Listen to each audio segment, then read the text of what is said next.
Hello, everyone, and welcome to this week's conversation on the YouTube Creators Hub podcast. My name is Dusty Porter, the host of the show, as always, joined today by Joe Larson from the 3D Printing Professor over on YouTube. Joe, as I mentioned, is the 3D Printing Professor, whose maker-related content and 3D printing projects have been entertaining and educating for over a decade now. He's just over the 51,000 subscriber mark, almost getting to that 500 video mark. Joe, how you doing today? Well, thank you. Yeah, I'm just so excited to have you here to talk about the 3D printing space and kind of your YouTube channel and kind of how it came to be. Yeah, for sure. No, I'm looking forward to it, and it's kind of fun. I don't know if you've ever interviewed anybody in this niche, but I'm sure you've interviewed people in other niches. And I will say that in the 3D printing space, I'm not the biggest, but according to Chat GPT, I'm almost in the top 3. And we all know Chat GPT never lies to us. Well, Joe. The funny thing about it, somebody asked who are the top 3D printing YouTubers. Number 1 was Joel Telling, the 3D printing nerd. He's fantastic. Mm-hmm. Number 2 was Tom Salander. I never pronounce his last name right, but Tom 3D is amazing. And then number 3 is the 3D printing professor R. Lacklian. Uh-oh. Now, I'm the 3D printing professor, but I am not R. Lacklian. I don't know who R. Lacklian. So but that's Chat GPT. It sounds good. It sounds good. It sounds good. And then it has a stroke. And then it just dies off. Yeah. It's one. It loves to use words like amazingly or unrivaled or like these adjectives. It's like Chat GPT, give me 5 variations for a YouTube title, and then they all sound the same except they have one adjective that separates them. So again, we are early, folks. It's only going to get better. I am an AI proponent, so I'm not sitting here going to bash AI. No. I want to ask you, the 3D printing professor now, you are almost 500 videos in now. You've got a great little, I don't want to say little, you've got a great community over there at the 3D printing professor. Can you give me and my audience the origin story of kind of how it all started and how the YouTube channel came to be? Yeah, well, like I said, I've been doing this for about 10 years, or like you said, I've been doing this for about 10 years. And when I started, there was no intent to do this seriously, to do this for a job. And it still isn't a full-time job. Despite hitting 50,000 subscribers, each of my videos only gets about 1,000 views in the first week. It's kind of a low-level thing, but that's kind of what I wanted when I started. I wanted to share this cool hobby that I had in 3D printing with others, to encourage others to explore and play with it, to show other people what I'm doing with it, and to encourage and teach them to do more. But because of that, my channel kind of sits at the gateway of 3D printing. And other bigger channels will entertain you for a longer time. But me, I'll get you into it, and then you'll find those other channels and run off to them, and I'll never see you again. But to me, that's a success, because that's kind of where I'm sitting.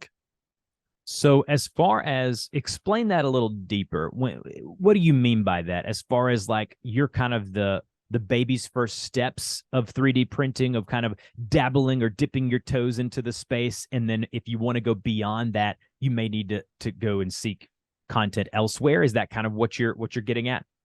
A little bit. There's 2 types of content on YouTube, as I'm sure that you know. There's the content that is flashy and gets the views right now, and then there's the evergreen content.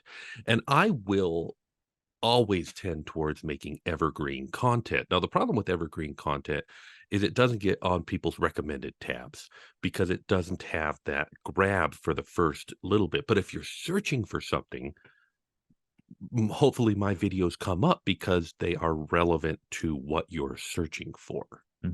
Yeah, I'm not sure if you know what I do, Joe, but I do technology tutorials, and all of my content is evergreen or search-based content.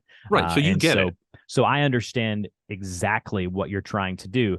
Unfortunately, when I started 10, 11, 12 years ago, that was, YouTube, not that they promoted it more, but it wasn't like right now, if you were to say, I'm going to start a YouTube channel and I'm just going to do evergreen bits of content, it's not what it used to be. Back then, No. you could do it and still get a bunch of subscribers.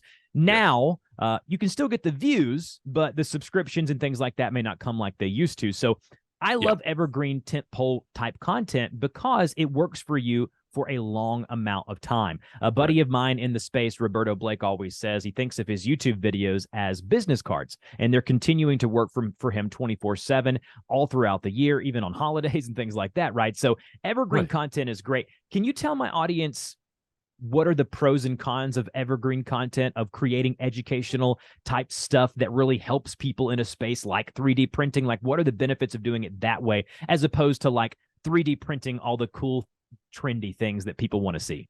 Yeah, and I think you very much touched on the downside of that the YouTube landscape has changed, and that in that change, people who focus on evergreen content at the start of their channel are never going to see the traction. And in fact, I've seen traction on my channel step back. I'm really surprised that I even hit 50,000 subscribers after 10 years.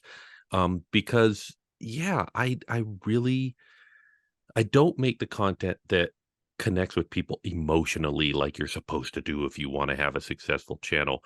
And so if we're talking about the pros and cons, um, I think that if you wanted to have a channel that had evergreen content, and I will say there are other channels in the crafting space, not even 3D printing specific, that do a good job of being entertaining in the moment, but also long term. I don't know if you know who Craftsman is. I don't know if you know who I don't who are the other makers in that space.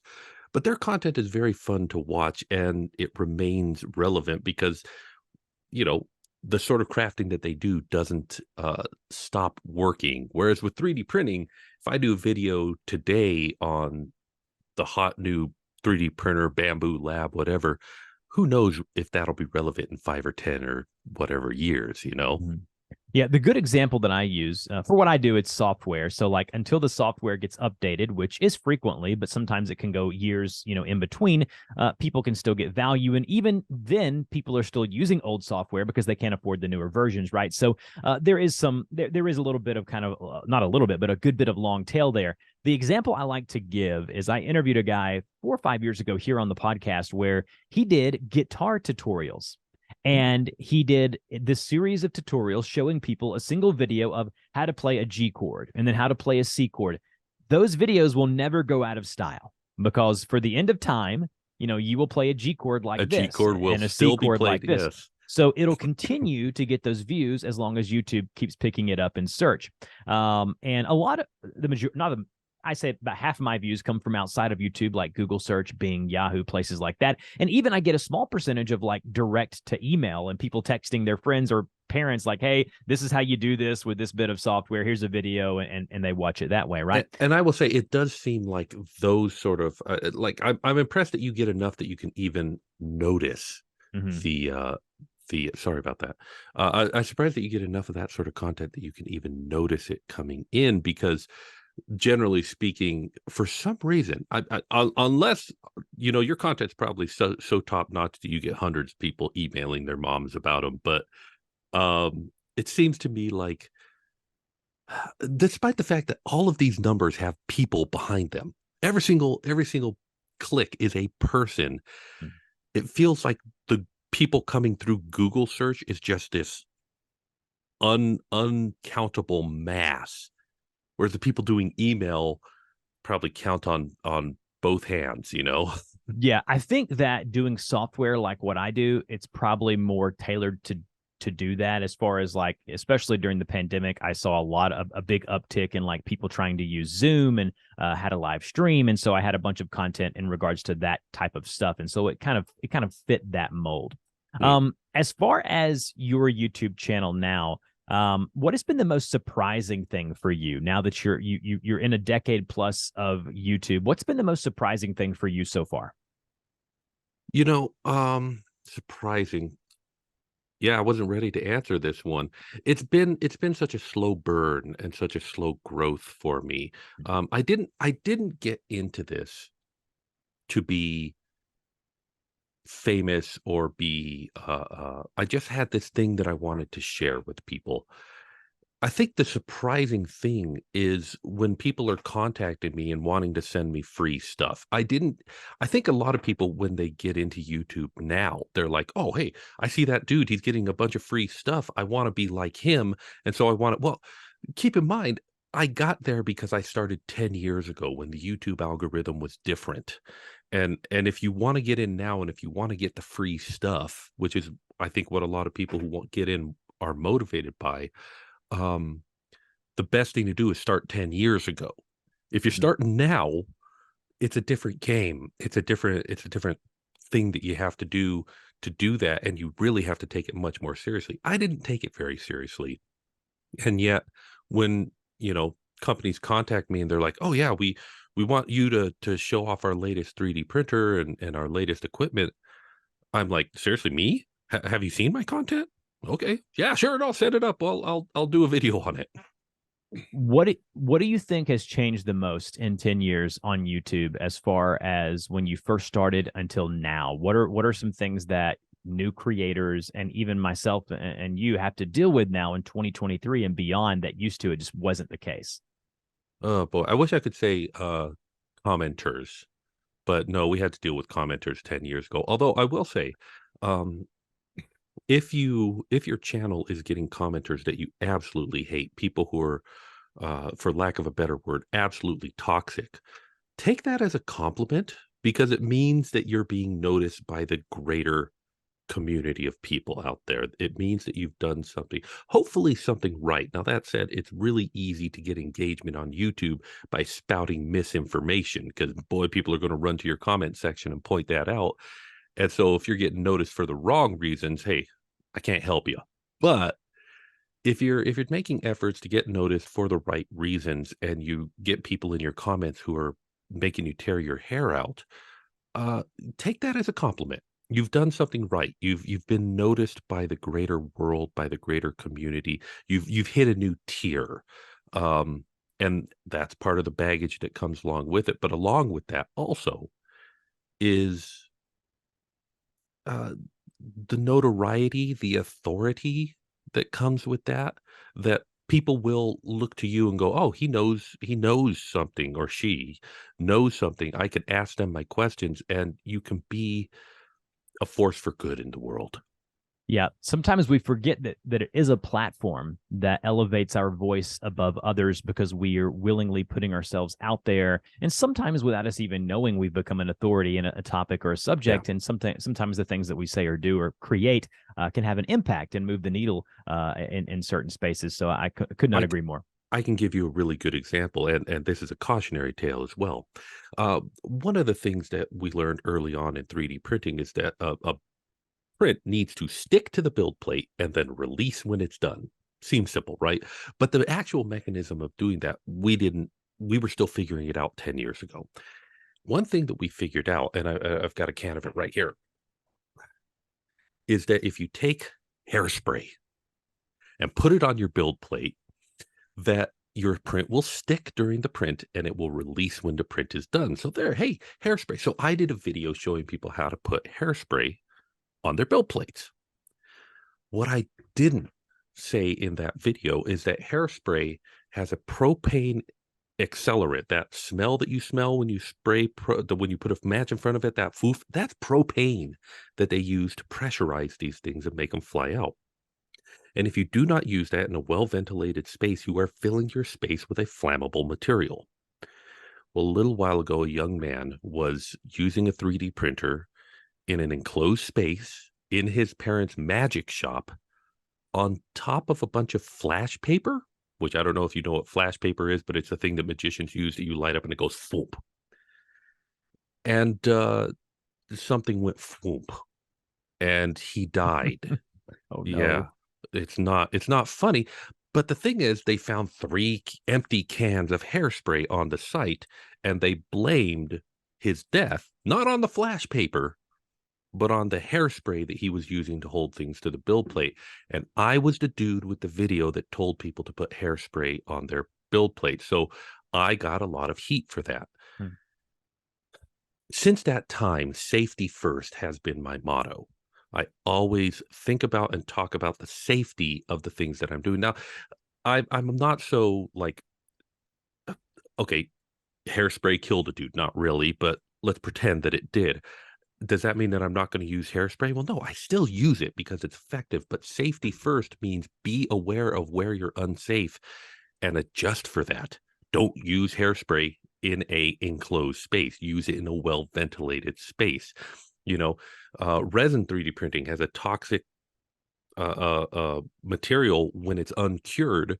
So should we not use? No, we should absolutely use it because the prints it makes are amazing. Just wear gloves and don't contact the uncured material as much as you possibly can.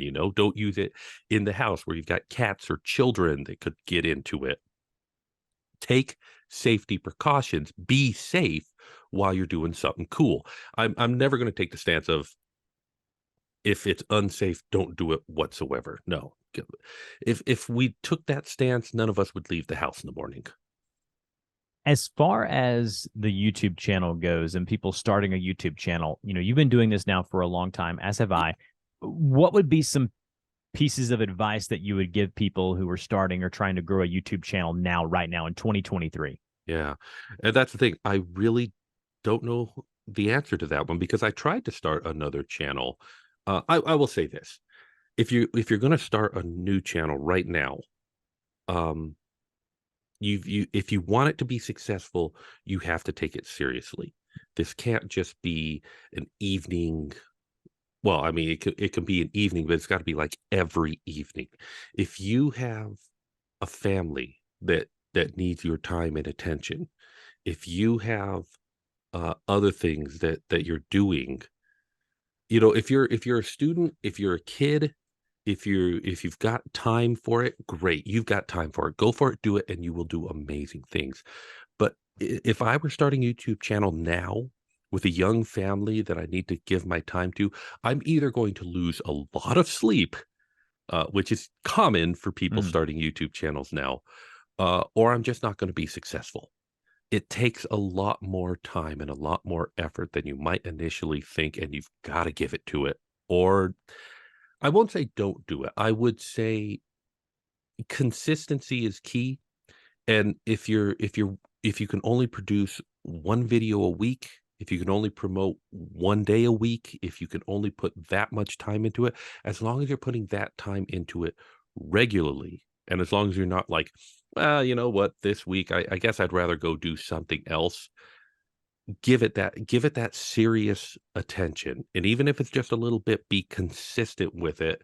Uh, or don't complain when it's not successful. Don't go, oh, well, I've got my I'm sure you've seen them on your channel. I see people on my channel going, oh man, I wish people would be looking at my videos. And I click on their thing and they've got 3 videos that they Mhm. uploaded 8 months ago during or a year ago during the pandemic.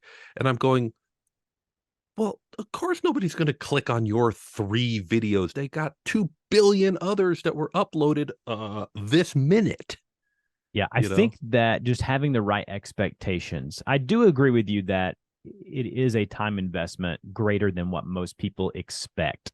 Yeah. And even people who are in it now, I do a lot of coaching calls for YouTube where the people come on the call with me and they're like, yeah, I just want to make an extra couple $1,000s, a little side hustle, a little extra income, Extra right? Okay, extra sure, fine. $1,000. Get You a know, job at McDonald's, you won't make a couple extra Yeah. $1,000. And so knowing what you're getting into beforehand, right? Like I think that absolutely people can start a YouTube channel in 2023 Yes. and grow it to be very successful. That is not what I'm saying. What I am saying is exactly what Joe's saying is that have the right expectations. Don't Yes. expect to put part-time work into this thing and, get back full-time or, there is no get rich quick scheme out there. It's I will, not an easy money scheme.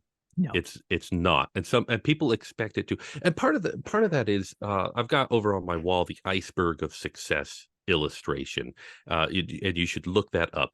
But it shows that success is the tip of the iceberg, but underneath the iceberg, there's the persistence and the failures and the sacrifices and the disappointment, and that success is 10 times bigger than or that stuff under the water is 10 times bigger than the little tip of the iceberg. And all people are seeing is the tip of the iceberg, and they're going, "Oh, they're successful. And all they did was make a couple of videos." Oh, no, no, no. Mhm. It was time, it was research, it was editing. Good golly, the editing. If I could just get somebody else to do my editing, my life would be just so much sweeter.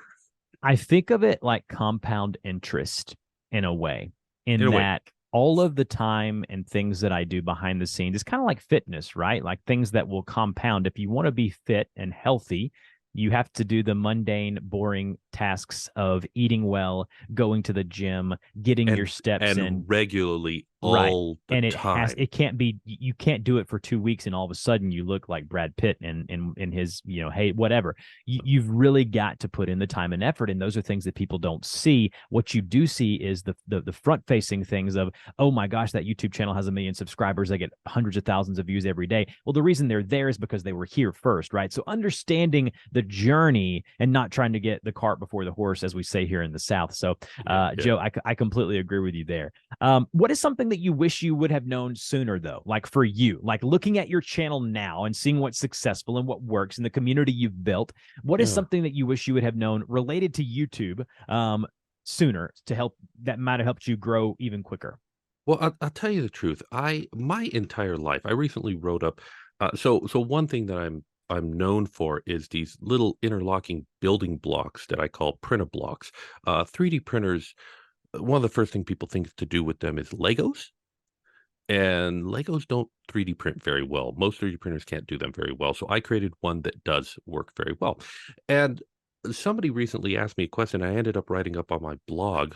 We'll just throw the plug in there right now, 3dpprofessor.com, Mhm. the complete history of printer block. And looking back on the complete history of printer block, it is surprising to me how much of this development on this little block that went from this little block to little robot sets, uh, and stuff like that, that now we have, we're working on this, was driven by friends and community and being open and listening to other people and doing what other people wanna know. Um, a lot of people want to make the YouTube channel that they want to make, and they want to make the videos that they want to make. But if you want to be successful, you got to make the videos that other people want to see. You have to be in other people's minds and on the other end. And if you're making YouTube videos of a certain ilk, but you never watch those videos yourself, you never watch other people in this space who make those videos, well, why would anybody watch your videos? You clearly aren't watching your type of videos. You Mhm. have to make what other people want to see.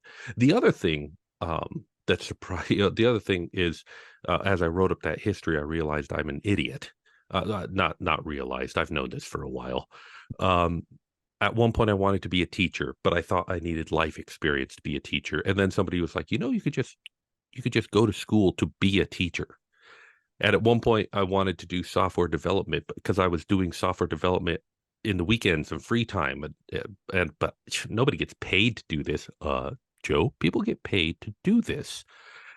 And when I started doing YouTube, it was because, oh, I need to make this video to enhance this blog post that I'm writing.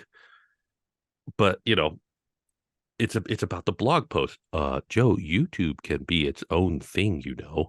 And it wasn't until I started seeing other people in this space, particularly Joel Telling, the 3D printing nerd, actually taking YouTube seriously, that I was like, I could take YouTube seriously. I'm Mhm. an idiot, and I've been an idiot my entire life. My life is a series of these small revelations of you can do what uh, uh, what you want to do in a serious capacity. Oof. Oh boy. You can do what you want to do in a serious capacity right now. Mhm. You don't have to wait for something to happen externally. You can be that force. And I'm actually in the middle of another transformation that I'll be talking about in a little bit, where I realized that people make toys for a living and I could do that myself, So Yeah, like, just realizing that you have the power and your voice, matters, and there's weight behind it is important, especially on YouTube, where people oftentimes the reason why they quit is because they lack confidence or they lack that ability of thinking that my voice matters or what I say matters or who would listen to me. Like getting rid of that attitude can really help you succeed yeah. on YouTube for sure. In the closing topics here, I want to talk about monetization and just discuss the monetization methods for you and your channel and how you're making money. And if you would be so kind to share with us kind of some averages and some things that your channel looks at as far as like how many views per month and how much money you might be making from that as well. Oh, well, let me pull up Studio here. Absolutely, absolutely. And Yeah, any right. other ways that you're making money outside of the YouTube ad program. Yeah, so let's talk about YouTube first. You know what? I will give you raw numbers, 100% clear. My YouTube channel, just based on the money that I'm making from views, and like I say, each of my videos get about 1,000 views, and I can produce about one a week. Um, I'm getting this month. They're estimating me to make $107.78. I ain't quitting my day job on that. In fact, I'm not quitting my day job at all. And what is that monthly views wise? Like how many views are you averaging monthly on your channel? 39.2 thousand, which is Right. about the same as usual, it says. I Right. do like that YouTube compares you to you. Yes. Yes. You know, a lot of times we get into this mindset of, oh, they're doing, Casey Neistat is pulling in these numbers. Well, I should be able to do half of that. No, no, no. It's a bell curve, buddy. You do you, and you do you the best you can. And if the best you can is 200 views on a video, then great. And if you want to grow, go for 250 views next month. Try and make a video that appeals to more people next month, but don't expect, uh, you know, there is a point when you start your YouTube channel that YouTube stops emailing you every comment that people put on your videos. And when you stop getting those comment emails, that's a milestone. That means that YouTube thinks that you're doing good enough that you just can't deal with all these comments in your inbox, and they're right. Yeah, I remember early on I used to get emails for every subscriber that I got on the channel, and I Yeah, remember being disappointed when those stopped coming in because it it was a dopamine hit for me, right? Like yeah, especially in the early days of like smartphones, and you would get that notification of this person subscribed. And as my channel was growing back in the day, there would be some days I would get hundreds of subscribers in a single day, and I would look yeah. and they would just keep dinging and dinging the notifications, and it would just be dopamine hit after dopamine hit. So it's funny to hear you talk about the olden days. Now, what other ways are you monetizing any So other way outside of the YouTube? the biggest way that I monetize my channel is through Kickstarter fundraising for the development of these printer block toy sets. The leg just fell off of this one. Um, Sorry for those listening. I'm holding up a toy set, which if you go to printerblock.com, you'll be able to see some of them. Right. And you make money by selling these By selling, outright. yes, and I the biggest fundraiser per year, I do a annual Kickstarter where I dedicate a month of my time to doing 3D modeling and developing and making of toys that other people can 3D print. And Kickstarters have that FOMO. Kickstarters have that external advertising. So I do one Kickstarter and I raise $8,000 or $7,000 or $4,000, and that is a little kick. Now again, I'm not doing this full time. I do have a day job, and my day job I'm sitting at a desk waiting for people to come in and use 3D printing equipment because I'm at a maker space at the library. So I sometimes have time to work on YouTube related things during the day. So I'm grateful for that. Um, But no, I'm not quitting my day job based on that. Mhm. But that supplemental income is helping a lot. And Absolutely. so it's the Kickstarter. But then post Kickstarter, I take these 3D models, I put them on my website. I'm also looking at putting them on other distribution platforms. And so I have a library now of 3D models that produce a more slow but passive income for me as people discover them and pick up on the past library of 3D models and stuff like that. So I've been building this over the course of, oh boy, almost 5 years now, and the library now is fairly big. I just Mm. recently uploaded it to a new platform, and it took me like 2 days to get them all uploaded. So, and Wow. I'm not even done. I think that just like we were talking about earlier with other things related to YouTube, just having those expectations of, listen, if you're not expecting to make $10,000 a month and you know kind of the content you're creating and the ad revenue and the money it's going to produce, you're not going to be disappointed and you're going to continue to be motivated and passionate about what Right. you're doing. So just having the correct expectations is, again, a kind of a good theme of this show today. Well, and the For other sure. expectation I think people need to have is you're going to do, again, the video you want to do, and it's going to flop.